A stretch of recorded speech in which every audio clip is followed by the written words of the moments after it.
समय चक्र हूँ। मैं किसी के साथ नहीं चलता हूँ, लेकिन पूरा जगत मेरे साथ चलने के लिए मजबूर है। मैं किसी को दिखाई नहीं देता हूँ, किंतु मैं अनंत काल से सबको देख रहा हूँ। मित्रों, आपकी पहचान आपका शरीर या आपका नाम नहीं है, बल्कि आपके शरीर में बैठी आपकी आत्मा ही असली और एकमात्र पहचान है। इस पृथ्वी पर आने से पहले आपकी आत्मा अनंत बार मनुष्य, देवता, पशु पक्षी और नरक की यात्रा कर चुकी है। लेकिन दूसरा सच ये भी है कि पूर्व जन्म में आपकी आत्मा ने किए हुए किसी बड़े पुण्यों के कारण आपने फिर एक बार मनुष्य शरीर में जन्म लिया है। भगवान महावीर ने कहा कि किसी भी आत्मा का मनुष्य के रूप में जन्म लेना बड़ा चमत्कार है।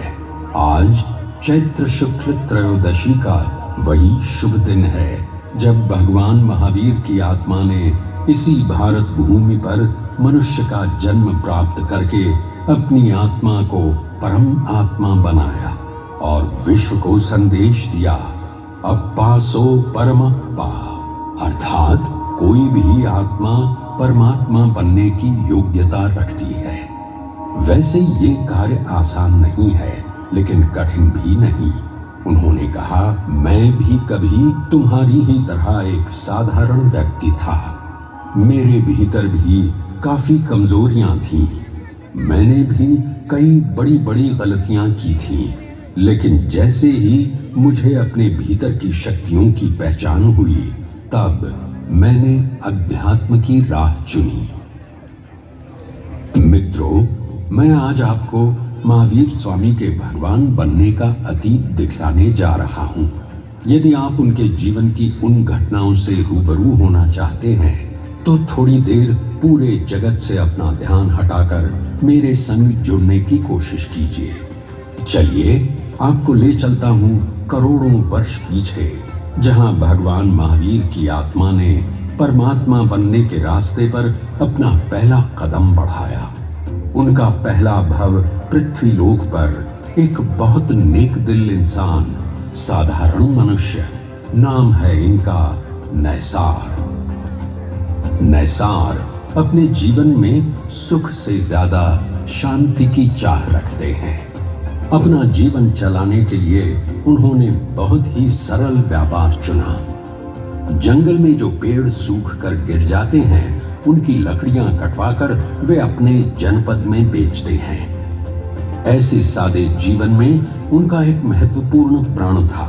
स्वयं भोजन करने से पहले किसी साधु, श्रावक अथवा याचक को वे आहार दान करते थे।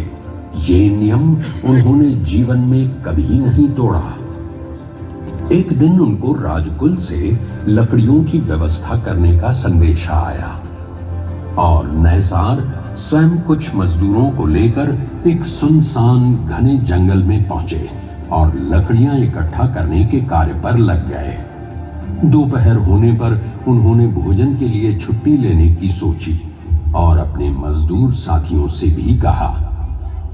वे सबको अपने संग लेकर भोजन करने बैठे ही थे कि उन्हें अपने आहार दान का प्रण याद आया।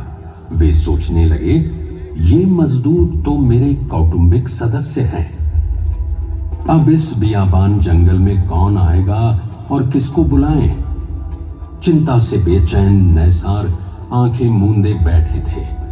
मजदूर भी हाथ रोके बैठे थे। नैसार के दिल का दर्द आंसू बनकर झरने लगा।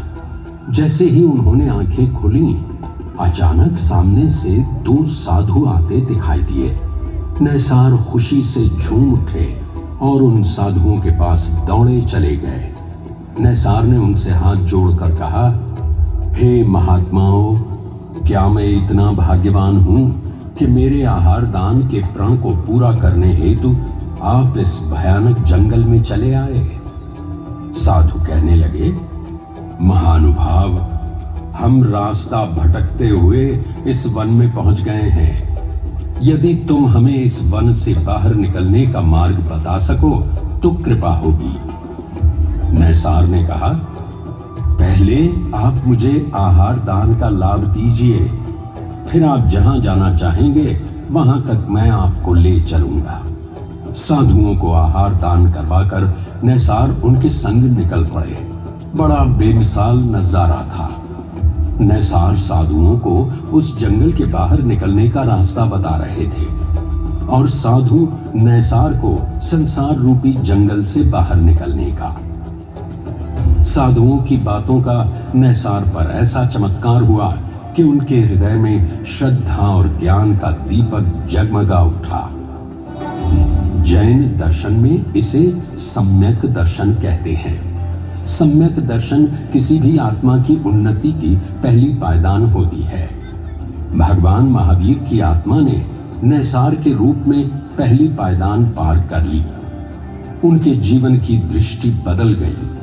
पूरा जीवन सम्यकत्व भाव के साथ प्रयास करके उनके आत्मा ने दूसरे भाव में श्रेष्ठ देवलोक में जन्म लिया।